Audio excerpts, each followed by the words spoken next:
No programa Caminho do Sucesso, acontece a seguinte manchete: menino pobre de Buriaé vira político e milionário.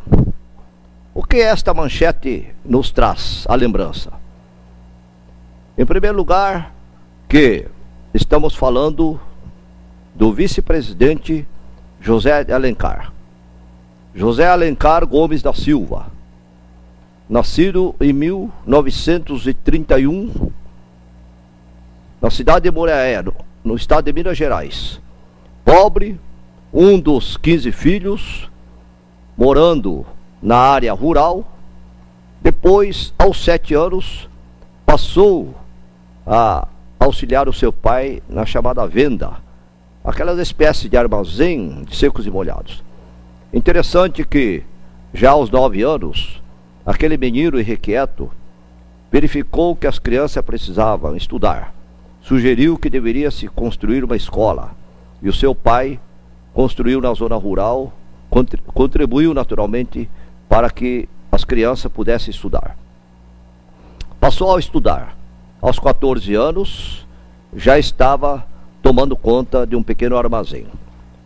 Muito vivaz, realmente com uma visão muito grande de empreendedorismo. Aos 15 anos, já foi para a cidade. Chegando à cidade, passou a trabalhar em várias e várias empresas, sobretudo na área de lojas de roupas.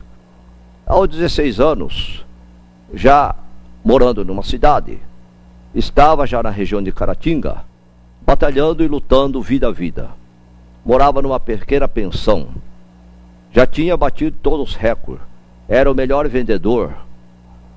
Nesta época, o senhor Bonfim, seu patrão, já o convidou para que ele passasse a gerenciar, inclusive, lojas, e ele passou a obter todos os recordes à época. Aos 18 anos, já montou o seu pequeno negócio. O teu irmão Geraldo, à época, contribuiu com um empréstimo de 15 mil conto de reais. À época era muito dinheiro, mas montou sua primeira empresa. Foi crescendo, crescendo na sua Caratinga. Depois foi para Ubá. Montou com seu irmão Geraldo uma empresa. Depois ele partiu para outros e outros negócios em Ubá. Tornou-se presidente da Associação Comercial de Ubá. Isto na época de 1959. Em 1967, à época, em Montes Claros, no norte de Minas Gerais, ele já encontrou, à época, o presidente da Sudene, na região. Conversou com este presidente.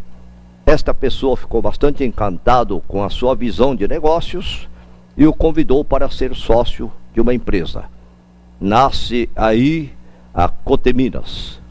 A Coteminas, uma companhia de tecelagem do norte de Minas, em 1967, torna-se realmente uma saga, o início de um dos maiores empreendimentos do país. Hoje, ele é a maior empresa na área de tecelagem e de fabricação de fios de todo o país. Emprega 16 mil funcionários. À época, no início, começou modestamente. Chegou aos 400. E hoje ostenta a invejável marca de 16 mil funcionários e fatura aproximadamente 1 bilhão de dólares. Exporta para dezenas de países de todo o mundo. E aí nós temos como marca maior a marca de José de Alencar, que depois se tornou senador, tornou-se vice-presidente da República e uma das maiores personalidades do nosso Brasil destes últimos tempos. Mas o importante em tudo isto não é apenas a conquista material, é apenas mais e muito mais importante, digamos assim, é o capital humano que ele deixou. Pois quando ele teve esta saga, esta luta contra o câncer durante 13 a 14 anos, e nos últimos tempos, quando ele deveria entregar a vice-presidência da República, e quiseram levá-lo, e ele foi impedido em razão dos médicos desaconselharem, ele diz o seguinte: vocês todos estão falando na morte. Eu não tenho medo da morte. Eu tenho medo, acima de tudo, da desonra. Porque a morte, Deus nos trouxe para a terra e nos levará um dia. Mas, quando alguém é desonrado, comete atos que ele é condenado moralmente, ele já está morto para a vida, e morto para os seus amigos, e morto para o mundo. Portanto, o maior medo que eu tenho é o medo da desonra. Este foi José de Alencar, aquele a quem rendemos tributo por ocasião do seu falecimento e, acima de tudo, pela contribuição que ele deu para o Brasil e para o mundo.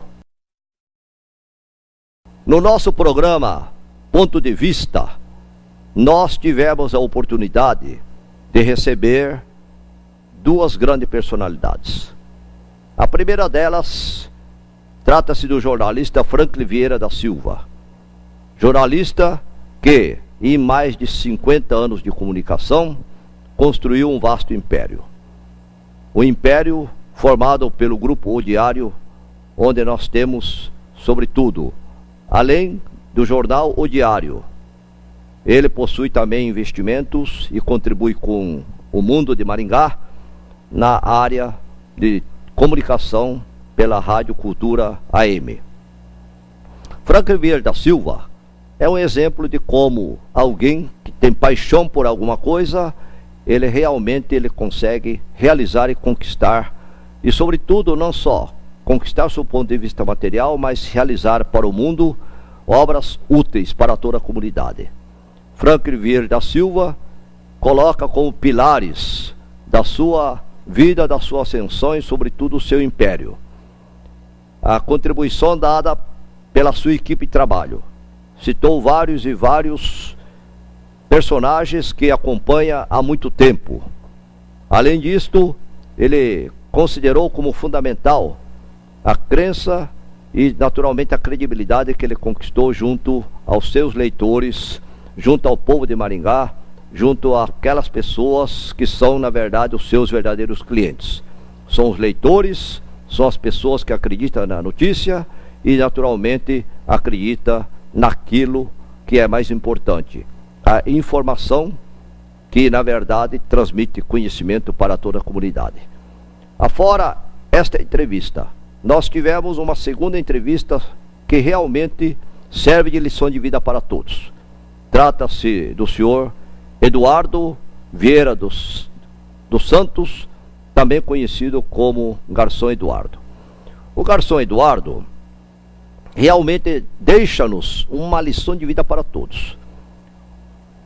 Vindo da roça, queimador de lata, chegou aqui em Maringá 42 anos atrás, não tinha experiência nem estudo e trouxe apenas garra, boa vontade, determinação e, sobretudo, a força de vontade que o ruralista tem de vencer na vida.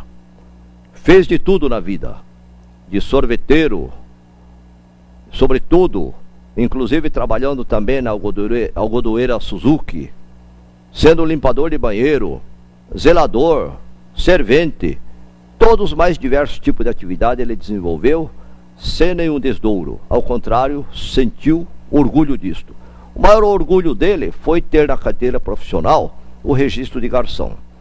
De garçom para empresário foi um salto, mas esse salto foi feito com um alicerce firme, em cima de pilares sólidos, que era a perseverança, a luta, a força de vontade de vencer e, acima de tudo, a honestidade e o ponto de vista de servir ao próximo. Assim, a marca maior dele, servir e sempre fazer com que o cliente ficasse satisfeito, fizeram Eduardo Vieira dos Santos transformar-se no dono de uma das mais importantes empresas do ramo. o buffet Grande Mesa.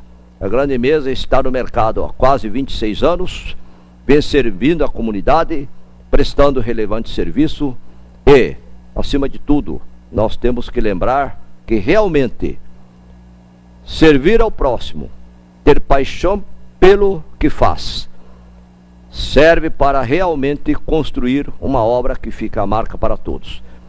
Estas duas marcas foram deixadas pelo jornalista Frank Silva e também pelo garçom Eduardo Vieira dos Santos.